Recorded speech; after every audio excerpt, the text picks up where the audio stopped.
dia terbang dan kelajuan dia adalah sejauh mata memandang. Bila dia mula berjalan, tang mana dia tengok dia pergi. Tang mana dia tengok dia terus sampai di situ. Kalahlah Ferrari, Lamborghini ni kalahlah. Hak tu benda dunia tuan. Hak ni syurga punya kan. Syurga punya kenderaan tak mainlah. Kita dengan tol lagi, dengan minyak lagi, road tax lagi, nak bergerak susah kan. Kenderaan syurga tak ada benda-benda tu. Alhamdulillah. Yang itulah yang Allah tunjuk awal kat umat Islam. Ni hak hangpa nak naik nanti ni. Hak nak pergi ronda nanti, nak pergi ziarah ahli keluarga, nak ziarah kawan-kawan hak duduk dalam syurga, apa semua, nak ziarah para nabi. Ni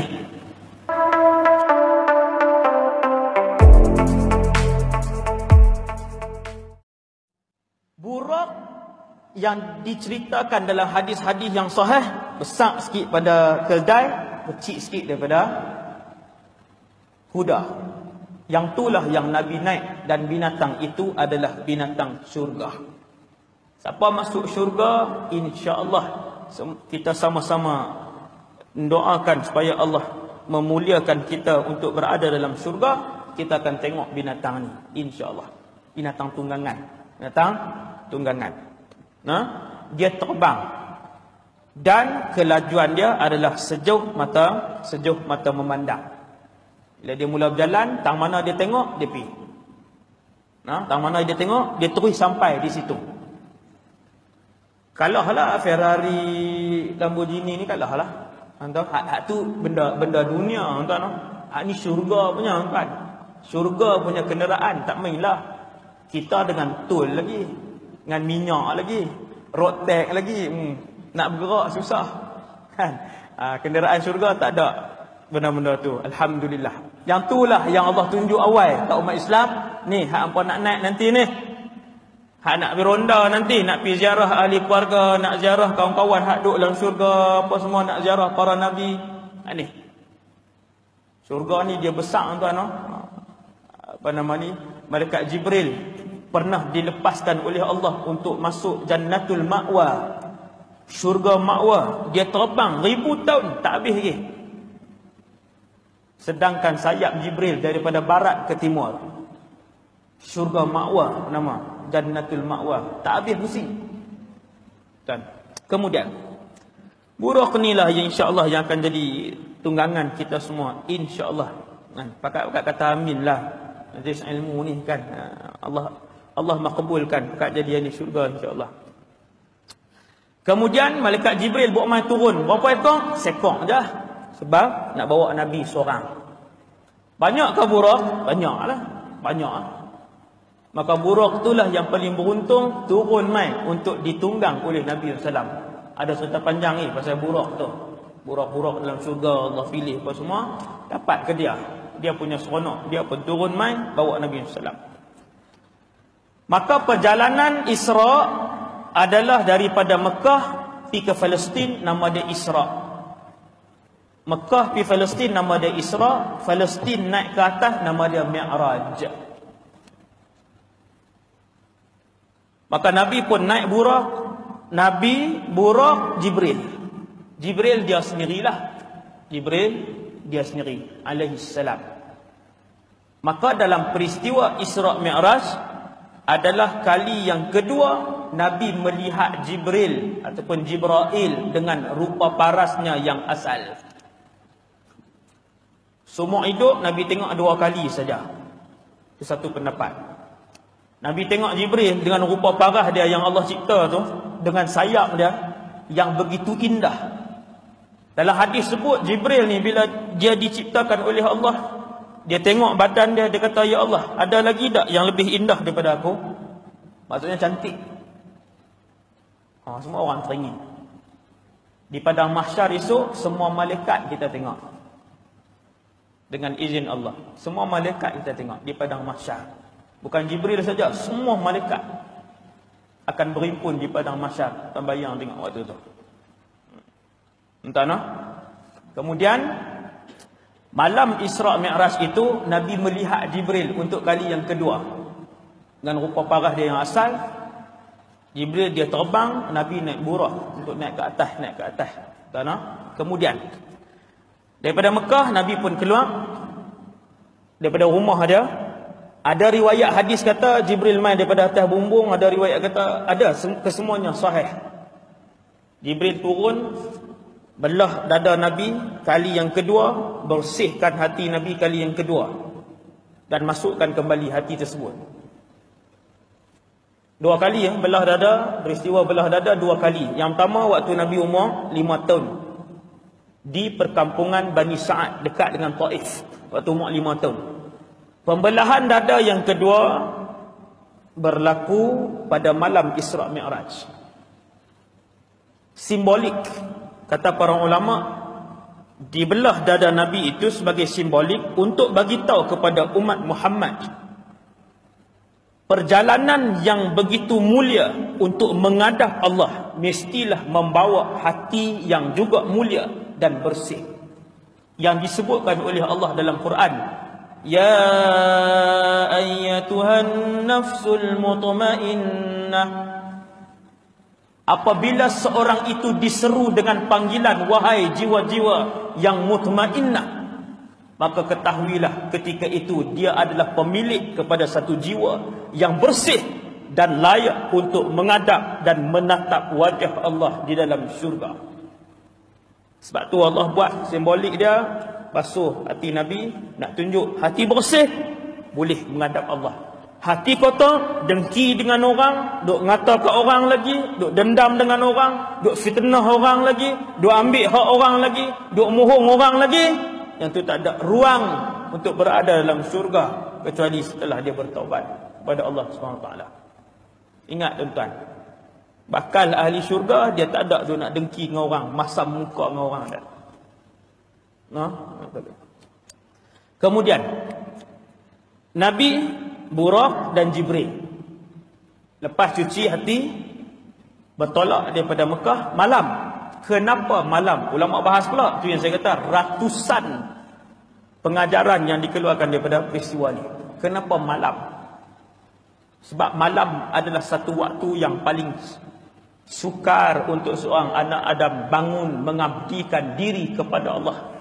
Kemuncak kepada tanda ketakwaan seorang hamba abdi ialah apabila seseorang itu mampu untuk melazimi qiyamul lail.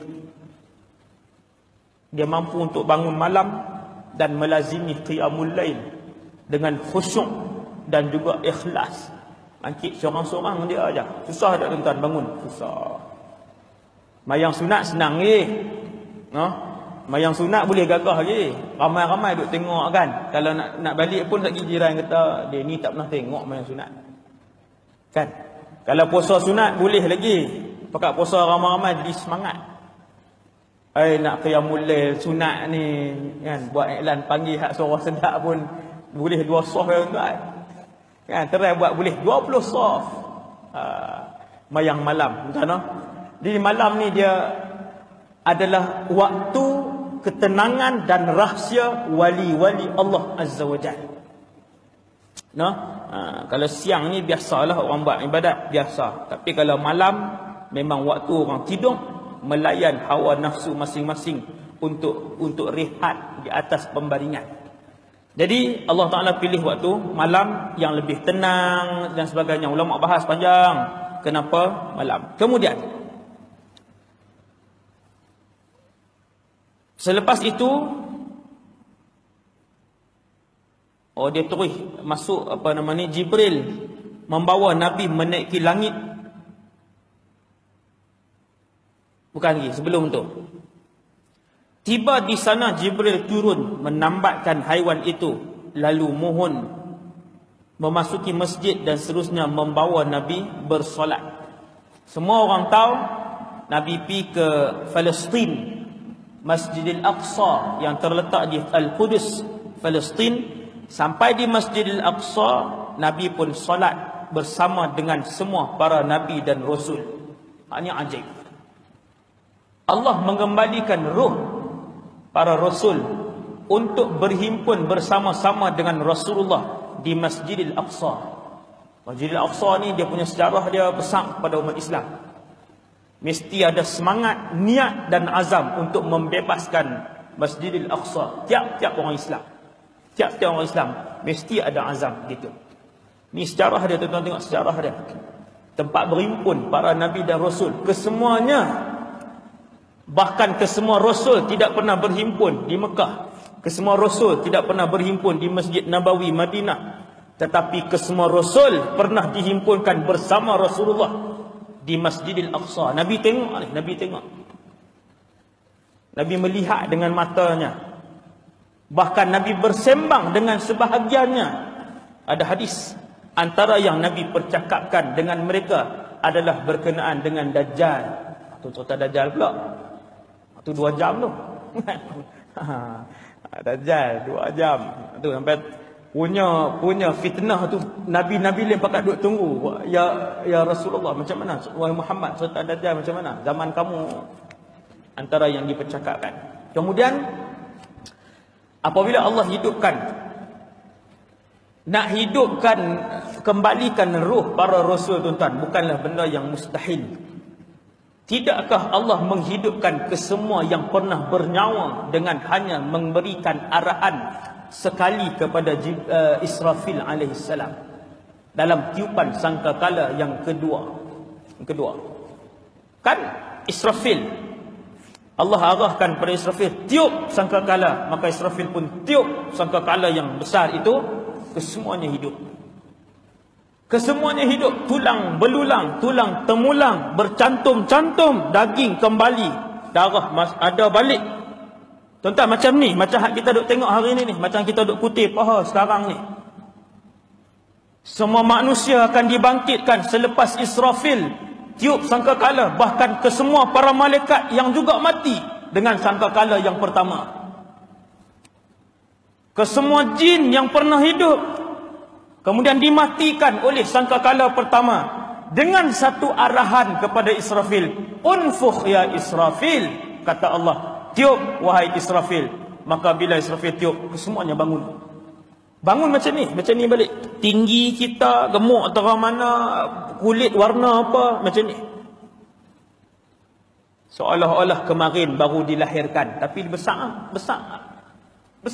Umur banyak dah. Umur hak waktu kita meninggal tu.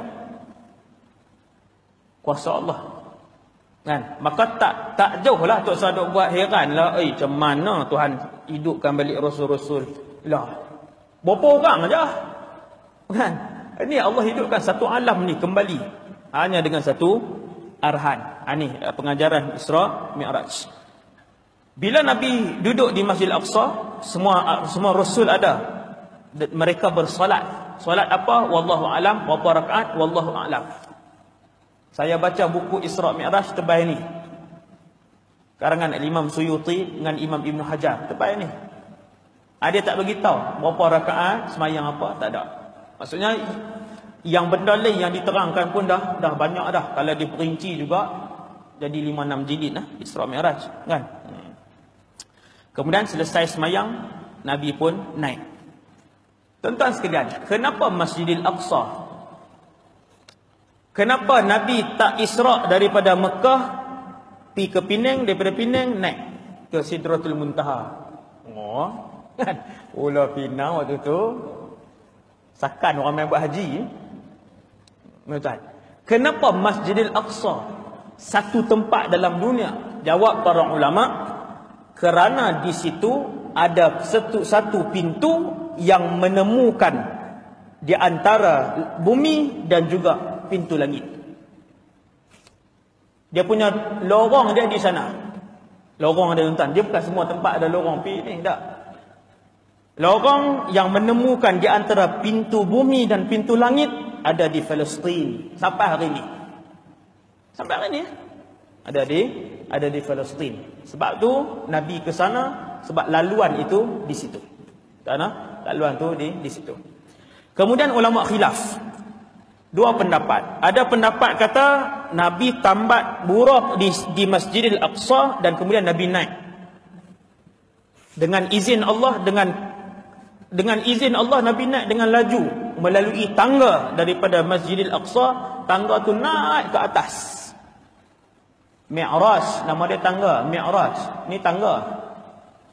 Dan ada satu lagi pendapat Nabi menggunakan buraq itu untuk naik ke atas. Ada dua hadis. Ada dua hadis. Kemudian Nabi pun naik sampailah ke langit yang pertama. Apabila naik ke langit yang pertama, tuan-tuan semua tahu. Kalau saya tanya, pintu langit terbuka atau tertutup? Tahu tak? Bila naik sampai ke pintu langit yang pertama, pintu langit terbuka atau tertutup? Waktu tu. Jawapan dia, pintu langit ditutup. Sampai sekarang pintu langit ditutup. Semenjak Rasulullah dilahirkan, pintu langit ditutup. Kenapa? Supaya jin-jin dan syaitan-syaitan, jin ifrit, tidak mampu untuk naik dan duk pergi ambil berita-berita daripada perbuatan para malaikat. Sebelum Nabi lahir, jin-jin kelas pertama, nama dia jin ifrit. Jin kelas pertama ifrit ni, dia boleh terbang sampai ke pintu langit. Dahsyat lah. Jin lain tak boleh, tuan. Jin lain takat dia duduk gempak kat kola, dia duduk atas pokok, kan, duduk belakang rumah, duduk kat tingkap, dia duduk macam tu je. Hak tu kita gempak balik, dia lari lah. Ifrit ni kita gempak balik, dia tengok ya. Tuan, kita berubat baca ayat kursi, dia ikut balik baca ayat kursi. Ni ifrit. Tuan-tuan baca ayat kursi, dia tak lari. Baca 60 kali pun dia duduk tuan-tuan. Dia ikut balik. Allahu la ilaha illallah. Ifrit. Ifrit ni lah satu kumpulan jin, bilangan dia ramai. Mereka ni boleh terbang sampai ke langit pertama. Mereka duk ambil berita daripada para malaikat. Hari ni Allah arah untuk turun hujan kat mana. Hari ni Allah arah untuk macam tu. Mereka duk pergi ambil berita, mereka duk beritahu kat Tok Bomo ni untuk menyesatkan orang. Tu cerita dulu. Nabi lahir, pintu langit 1, 2, 3, 4 sampai 7 ditutup oleh Allah Azza wa Jalla. Tiap-tiap kali jin ifrit terbang naik, mereka akan dilontar oleh para malaikat dengan panahan-panahan berapi. Macam cerita Superman pula.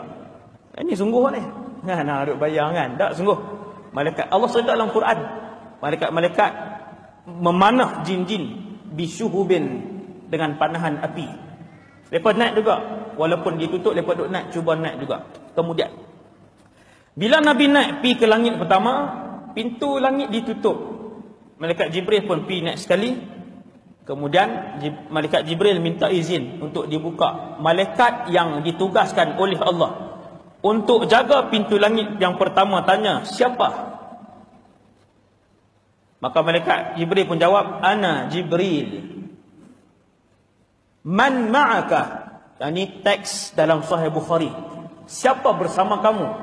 Muhammad. Adakah beliau diundang ke sini? Oh, memang maksudnya security ni lah, no? Memang tak ada orang boleh senang-senang lah. Adakah Muhammad diundang untuk ke langit pertama? Jibril kata, ya. Lalu dibuka pintu langit yang pertama. Tuan, no? Tak boleh nak bayang cerita tu, no? Nak tahu cerita tu betul-betul real macam mana? Nanti duduk dengan Rasulullah dalam syurga, boleh pergi sembang dengan Nabi. Boleh pergi sembang dengan Nabi SAW. Pergi duduk dengan Nabi petang-petang, kena syok kodok apa. Contohlah. Sebab semua nikmat yang ada dalam dunia ni, tuan-tuan yang risau. Cakotiau ada, kan? Pak Tungku ada. Duk kata, isu ustaz, kami ni orang Penang ni suka Pak Tungku, kan? Dalam syurga ada lah. Semua tuan-tuan, semua nikmat yang ada dalam dunia ni, insya-Allah. Jadi Nabi SAW pun dibuka pintu langit yang pertama, lalu Nabi pun masuk. Tuan-tuan jangan bayang cerita kartun, no? Masuk-masuk cerita apa nama, Jack and Tox Bean kan. Dia naik pergi ke langit pertama tu, tengok langit semua putih. Bukan dia. Saya dulu macam tu juga. Duk bayang langit pertama ni keadaan dia semua awan. Oh, awan je. Wallahu alam, dia adalah dunia lain pula. Dan di langit pertama itu ada para malaikat yang ramai dan ada seorang nabi yang berada di langit yang pertama, iaitu Nabi Adam alaihissalam. Bila Nabi naik, Nabi pun tengok Nabi Adam, kan? Nabi pun tengok Nabi Adam alaihissalam. Tinggi Nabi Adam 60 hasta. Kesemua ahli syurga akan diubah oleh Allah SWT rupa bentuk badan mereka seperti Adam alaihissalam, iaitulah 60 hasta. Hadis sahih. Bila Nabi tengok Nabi Adam alaihissalam, Nabi tengok dia, Nabi tanya Jibril, siapa? Boleh jadi waktu jumpa di bawah tu Nabi tak dan jumpa semua Nabi. Mana nak dan seorang-seorang nak. Ni kan tempoh tu singkat. Jadi Nabi pun tanya siapa? Jibril kata Adam alaihissalam. Nabi tengok Nabi Adam, bila dia tengok belah kanan dia senyum, dan bila dia kalih belah kiri dia akan menangis teresak-esak. Adam alaihissalam. Lalu Nabi SAW tanya, wahai Jibril, kenapa bila dia tengok belah kanan dia senyum, dan bila dia tengok belah kiri dia menangis teresak-esak? Kata Jibril, wahai Muhammad, apabila Adam memalingkan mukanya ke kanan, Allah perlihatkan kepadanya anak cucu cicitnya yang akan dimasukkan ke dalam syurga. Maka ketika itulah dia senyum. Dan apabila dia memandang ke arah kiri, Allah akan perlihatkan lebih ramai anak cucu cicitnya yang dimasukkan oleh Allah ke dalam neraka. Ketika itu dia menangis teresak-esak. Semua anak ni, semua anak cucu cicit Nabi Adam, kita semua sekali, no? Adik-beradik kan, nak pakai kereta siapa ambil lah. Nak makan tengah hari rumah siapa pun pergi lah. Adik-beradik, entah, no? Jadi kemudian Nabi pun bagi salam. Dijawab oleh Nabi Adam alaihissalam, ahlan bibni salih wa nabiyyin salih. Nabi Adam kata, selamat datang kepada anak yang saleh dan juga nabi yang saleh. Kemudian naik ke langit yang kedua, macam yang tuan-tuan tahu, semua pintu langit ditutup. Perbualan macam tadilah. Malaikat yang jaga langit kedua tanya, siapa? Jibril. Dengan siapa? Muhammad. Adakah Muhammad diundang ke sini? Ursila ilaih. Adakah Muhammad diundang ke sini? Ya, Muhammad diundang. Pintu langit yang kedua dibuka. Buka pintu langit yang kedua, alam yang kedua pula, alam lain pula. Tentu sekali alam-alam langit ni jauh lebih besar daripada bumi dan dunia yang kita tengok ni. Hak tak hingga dah, dunia ni pun tak hingga dah. Entah. Jadi naik langit yang kedua, Nabi melihat dua orang Rasul, iaitulah Yahya dan juga Isa alaihissalam. Dua orang. Bagi salam, jawab salam, selesai. Naik ke langit yang ketiga, jumpa dengan Nabi Yusuf. Yang ni khilaf, tuan-tuan. Nabi-nabi itu khilaf. Nabi apa langit ni, Nabi apa langit ni. Yang tak khilaf, langit pertama Nabi Adam, langit ke-6 Nabi Musa, langit ke-7 Nabi Ibrahim. Tiga tu tak khilaf. Hak lain, hak langit kedua, 3, 4, 5, yang tu khilaf. Dah.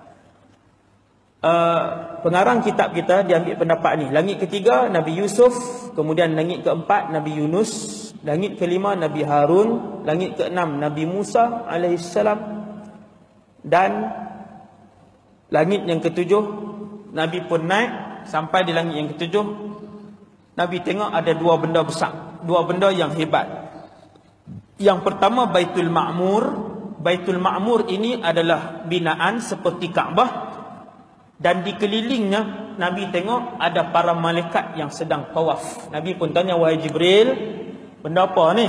Jibril pun bagi tahu, wahai Muhammad, ini Baitul Ma'mur. Baitul Ma'mur ini adalah Kaabah para malaikat. Setiap hari semenjak Allah menciptakan Baitul Ma'mur, dia akan dimasuki oleh 70,000 orang para malaikat tiap-tiap hari, yang mana tiap-tiap malaikat yang masuk itu tidak akan lagi kembali untuk masuk dan tawaf. Masuk tawaf, keluar tak mai dah. Malaikat lain pula tiap-tiap hari. Maksudnya ramainya bilangan para malaikat. Memang cukup ramai, tuan. Sangat ramai. Daripada dulu, tuan. Daripada Allah mula cipta dulu ni. Tiap-tiap hari masuk 70,000 tawaf, lepas keluar tak mai dah. Tak mai dah sampai kiamat. 70,000. Sehari 70,000. Tak tahulah berapa ratus bilion para malaikat yang sampai hari ini yang masuk ke situ. Kemudian Nabi tengok seorang laki-laki yang bersandar ke dinding Baitul Ma'mur. Tu sandang elok laki-laki ni. Nabi pun tengok dan melihat lelaki itu mukanya seperti Rasulullah sallallahu alaihi wasallam. Muka macam Nabi. Laki-laki ni. Apabila Nabi tanya, lelaki itu adalah Ibrahim alaihissalam. Nabi Ibrahim duduk di langit yang ke-7. Habis. Kemudian dia ringkaskan di sini muka surat 141 perenggan kedua tu. Semua tuan-tuan tahu akhirnya berjumpa dengan Allah Azza wa Jal, dapat solat 50 waktu sehari semalam. Nabi pun nak balik. Dalam perjalanan balik, semua tuan-tuan tahu Nabi disekat ataupun ditahan oleh Musa alaihissalam. Semua orang tahu cerita ni. Nabi Musa tanya, "Wahai Muhammad, apakah yang telah difardukan oleh Allah kepada umat kamu?" Sebab solat adalah satu ibadat yang telah difardukan kepada semua umat yang pernah ada di atas muka bumi ini. Inna salata kanat 'alal mu'minina kitaban mawquta. Dan sebagainya. Dalil banyak, dalil lain solat ni difardukan kepada semua umat. Dan Nabi Musa tahu Allah SWT memfardukan sesuatu. Sebab tu dia tanya kepada Rasulullah, "Wahai Muhammad, Allah fardukan kamu kepada umat kamu berapa?" Nabi pun jawab, "Semayang sehari semalam 50 waktu." Maka kata Nabi Musa, "Kembalilah menghadap Tuhanmu dan mohon dikurangkan." Nabi tengok Jibril. Nabi pun tengok kat Jibril, maksudnya ambil pendapat Jibril. Bila Nabi paling tengok kat Jibril, Jibril pun angguk. Jibril kata, "Sekiranya ada keperluan, pulang dan kembalilah kepada Tuhanmu." Nabi pun naik. Turun, Nabi Musa tanya lagi, turun pergi minta kurang lagi, lepas tu naik. Yang macam tuan-tuan tahulah. Turun naik. Sampailah kali yang ke-9 ataupun kali yang ke-berapa. Allahu alam yang lebih tepat. Akhirnya bila Nabi Musa kata, "Wahai Muhammad, 5 pun umat kamu takkan mampu melakukannya." Dan hari ini kita tengok kebenaran kata-kata Nabi Musa alaihissalam. "Wahai Muhammad, pulang dan kembali menghadap Tuhanmu, mintalah kurang. 5 pun umat kamu tak boleh buat." Hari ini 2014, kita melihat kebenaran tersebut. Orang Islam di Malaysia khususnya 85% tidak lagi mengerjakan solat. 5 pun tak boleh, tuan-tuan. 5 pun tak boleh. Apakah Rasulullah sallallahu alaihi wasallam tidak ihsan dengan umatnya?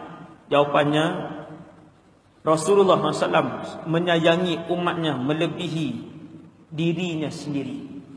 Akan tetapi jawapan yang Rasulullah bagi, semua orang tahu. Kata Nabi, jawab kepada Musa alaihissalam, "Wahai Musa, istahyaitu min Rabbi." Aku pun tahu malu dengan Tuhanku. Berapa kali turun naik, tuan-tuan, minta korang. Nabi tak rasa malu kah? Malu. Kerana itulah jawapan yang dipilih oleh Rasulullah dan bagi kepada Musa alaihissalam. Dalam Sahih Bukhari disebutkan, Nabi sebut begitu kepada Nabi Musa, "Ya Musa, istahyaitu min Rabbi." Aku pun tahu malu dengan Tuhanku. Ingat tak, segankah dia pergi minta tu dengan Allah kurang? Bukan sekali, bukan 2 dan bukan 3, 7, 8 dan kemungkinan 9 kali Nabi menghadap Allah untuk minta kurang. Bukan kerana Nabi tak mampu, tetapi kerana Nabi pun tahu umat dia tak mampu. Rasulullah lepas daripada Allah tu kurangkan 5 pun. Tuan-tuan tengok semayang Nabi siang malam, sehari semalam, lebih daripada 60 rakaat. 60. Tuan-tuan buka kitab Syama'ilul Muhammadiyah, kira Nabi mayang sehari semalam berapa rakaat. Duha, sunat awabin, sunat rawatib, qiyamul lail, semayang fardu, tak apa. Tuan-tuan, kemudian Nabi pun turun, ataupun sebelum tu Nabi ditunjukkan oleh Allah syurga dan neraka, yang tu lebih Macam-macam lah yang tuan-tuan tengok. Kemudian Nabi pun turun. Turun melalui mana tuan-tuan? Pasal apa tak turun terus balik ke kota Mekah? Jawapan dia sebab laluan itu di Masjidil Aqsa. Maka Nabi turun daripada atas, daripada Sidratul Muntaha, langit 7, 6, 5, 4, 3, 2, 1, dan turun ke bawah, kembali ke Masjidil Aqsa. Sebab laluan dia di situ. Tidak baik terus ke Mekah. Tapi yang tu yang ulama bahaskan, kata para ulama, laluan dia satu je dalam dunia ni, di Masjidil Aqsa. Maka besar sejarah Al-Qudus ini sangat bererti dan besar harganya kepada umat Islam. Maka Nabi pun turun, ambil kembali buraq yang ditambat oleh Rasulullah di Masjidil Aqsa. Nabi tambat. Dalam hadis disebutkan, kemudian Nabi ambil balik dan Nabi pun kembali sampai sebelum subuh ataupun subuh. Nabi sampai di Mekah Al-Mukarramah. Sampai subuh. Seronok tak tuan-tuan? Nabi seronok tak bila perjalanan Allah bagi hadiah itu? Perjalanan walaupun sehari semalam, tiket percuma apa semua ni, Allah Ta'ala sponsor Nabi, bagi hadiah. Apa perasaan Rasulullah? Manusia yang paling seronok pada pagi itu adalah Nabi SAW. Punya seronok Nabi, sehingga kan bila turun tu, pagi-pagi lagi Nabi dah cerita habis kat semua orang, Islam dan bukan Islam. Tuan-tuan, bila Nabi cerita, kata malam tadi aku keluar pergi ke Palestin, daripada Palestin aku naik ke langit, bukan kata ke langit dunia, langit nombor 1, 2 sampai 7, pergi jumpa Allah pula. Bila cerita kepada sahabat-sahabat, maka ada segelintir kecil sahabat yang tidak mempercayai Nabi sallallahu alaihi wasallam. Ada beberapa orang, yang kata para ulama sampai tahap mereka keluar daripada Islam. Sampai tahap tu.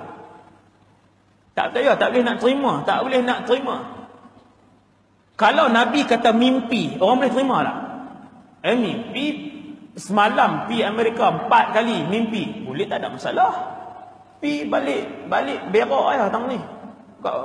Balik mai Penang berak, makan pi pula mereka patah balik. Yang tu tak ada siapa nak sanggah. Tetapi apabila jalan penceritaan Nabi bagi tahu kat penduduk Mekah yang Islam dan bukan Islam, aku pi dengan badan ni. Sebut pula naik satu binatang, yang binatang tu tang mana dia tengok, selaju itu dan sejauh itulah dia sampai. Dah sampai di sana jumpa dengan Nabi dan Rasul, daripada situ naik 7 petala langit jumpa Allah. Ditunjukkan syurga dan neraka. Bergolek-golek orang Mekah dengar. Sebab apa? Sebab gelak. Mereka kata, selama ni kami tuduh saja Muhammad gila, hari ni kami tengok sungguh Muhammad ni memang gila. Selama ni orang Mekah kata, orang Quraisy kata, kami duk tuduh saja Muhammad ni gila. Tapi bila Nabi cerita pasal Isra Mi'raj, mereka punya seronok, mereka kata memang sungguh gila. Mereka pun himpun orang ramai. Selalu Nabi nak buat ceramah, tak boleh, tak ada permit. Kali ini dia berkata, nak ceramah tak Muhammad? Nabi kata nak. Mereka yang himpun, mereka yang buat hebahan, mereka yang buat banner, mereka yang buat apa semua, kan, buat stage kat Nabi. Tuan-tuan, sungguh mereka yang panggil orang Mekah, jom mai tengok Muhammad nak cerita. Tuan-tuan, apa Nabi buat? Nabi ambil kesempatan tu, dan memang Nabi ceritakan benda tu, sebab apa yang dilihat dan dialami oleh Rasulullah adalah benar dan tanggungjawab amanah yang mesti disampaikan. Setelah dihimpunkan oleh kerajaan Mekah, penduduk Mekah habis himpun. Tak sah Nabi beritahu sikit lah orang. Mereka himpunkan, Nabi pun bagi tahu, semalam aku berjalan, aku bangun, didatangi oleh malaikat. Nabi pun cerita, orang mula gelak. Tuan bayang dia. Orang mula berguling-guling, gelak dan ketawakan kepada Nabi sallallahu alaihi wasallam. Nabi meneruskan penceritaannya. Berat bawa amanah Allah Azza wa Jalla. Punya berat tuan. Orang duk gelak duk apa? Terus cerita, sambung. 1-2 sahabat hak baru masuk Islam ni. Satu dua aja hak baru masuk Islam, depa pun tak percaya. Dia kata apa ni? Sungguh rupanya hak lepa duk kata Muhammad ni cerita karut. Akhirnya semua satu Mekah hari tu berita paling panas sekali hak tu lah. Semua sak dapat status Facebook semua hak tu lah kan. Pak jadi viral lah. Habis satu Mekah semua pakat duk bawa jadah cerita tu. Sebelum tengah hari lagi benda tu dah tersebar ke seluruh kota Mekah. Waktu Nabi ceramah tuan-tuan, Abu Bakar tak sempat datang. Depa pun tengok mana kawan baik dia. Mana kawan baik dia, Abu Bakar mana? Oh, Abu Bakar tak ada. Apa pergi beritahu dia? Pergi beritahu dah. Satgi kalau Abu Bakar dengar, dia pun tak sokong Muhammad, dia pun kata Muhammad ni gila, kita selamat dah, seorang tarik diri. Depa pun berlari pergi rumah Abu Bakar, wahai Abu Bakar, ni hang tengok kawan hang duk cerita benda gila. Abu Bakar kata, apa yang Muhammad ceritakan? Depa pun habaq Muhammad cerita sekian. Abu Bakar kata, sebenarnya aku telah mempercayai Muhammad tentang perkara-perkara lain yang lebih pelik daripada itu. Abu Bakar, dia tak ada, dia tak ada, betul ke dia tak ada. Dalam mereka ni duk cerita, dia kata berhenti. Selama ini aku mempercayai Muhammad benda-benda yang lebih pelik dan ganjil daripada itu lagi. Sesungguhnya Muhammad benar. Waktu itu dia mendapat gelaran As-Siddiq, yang membenarkan. Nabi cukup senang hati dengan Abu Bakar. Dalam satu situasi yang orang Islam pun waktu itu sebahagian kecilnya tergugat dengan cerita Nabi, tiba-tiba Nabi mendengar bahawa Abu Bakar mengiyakan cerita itu. Betapa iman Abu Bakar di saat-saat manusia-manusia lain susah untuk tetap imannya. Maka Abu Bakar sentiasa menerima dengan hati yang tenang wahyu dan mesej yang dibawa oleh Nabi sallallahu alaihi wasallam. Sebab itulah Nabi doakan kepada Abu Bakar, wahai Abu Bakar, supaya Allah SWT, aku doakan kepada kamu orang yang akan boleh masuk ke dalam syurga Allah melalui mana-mana pintu yang kamu pilih. Kelebihan dia. Kemudian orang-orang Quraisy minta Nabi SAW cerita berkenaan dengan Masjidil Aqsa. Tuan-tuan semua tahu macam manalah Nabi kali pertama pergi nak apai pintu dia berapa, tingkap dia berapa, tangga dia berapa. Depa punya cabar Nabi, depa punya cabar, wahai Muhammad, betul ke? Nabi kata benar, perjalanan ini benar, berita yang aku bawa benar. Hampir Masjidil Aqsa ke wahai Muhammad? Ya, Masjidil Aqsa. Cerita sikit, pintu dia ada berapa? Tergamam Nabi, tuan-tuan, tergamam Nabi. Tuan-tuan main masjid ni 10 tahun, kalau saya tanya pintu ada berapa? Cikgu SU pun tak ada jawab. Ni pintu berapa ni? Main 10 tahun dah. Mana Nabi nak dan tengok tingkap berapa? Dia berkata, wahai Muhammad, betul hampir ni, betul Masjidil Aqsa? Ya, Masjidil Aqsa. Tingkap berapa? Nabi tergamam. Nabi bangun, berdiri dekat dengan Hijr Ismail, berdoa kepada Allah Azza wa Jal. Lalu Allah mempamerkan Masjidil Aqsa kepada Nabi SAW. Nabi pun mula kira dia punya ni. Nabi pun jawab pintu dia, tingkap dia, tangga dia semua. Mereka pun kata, hebat sihir Muhammad. Jahat ni. Tak saat mereka cabar. Kalau hang nak kami percaya, hang bagi tahu sifat tu. Kalau hang buat betul, hang hebat. Mereka kata hebat sihir Muhammad. Dan sebagainya. Kemudian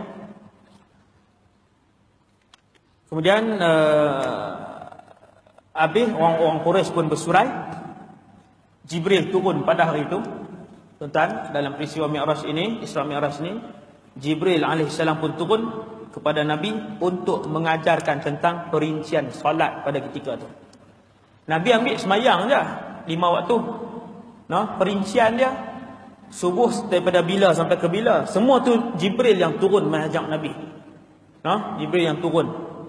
Jibril turun mengajak. Bila masuk waktu macam ni, semayang subuh berapa rakaat, ambil semayang, menghadap ke mana, macam-macam lah tuan-tuan. Hak tuan-tuan duk ngaji ni, Nah, kitab fiqh yang kita nak mengaji itu, itulah yang dipelajari oleh Rasulullah sallallahu alaihi wasallam daripada Jibril alaihissalam. Tiap-tiap hari, sehari, sampailah lengkap seperti mana yang telah sampai kepada kita pada hari ini.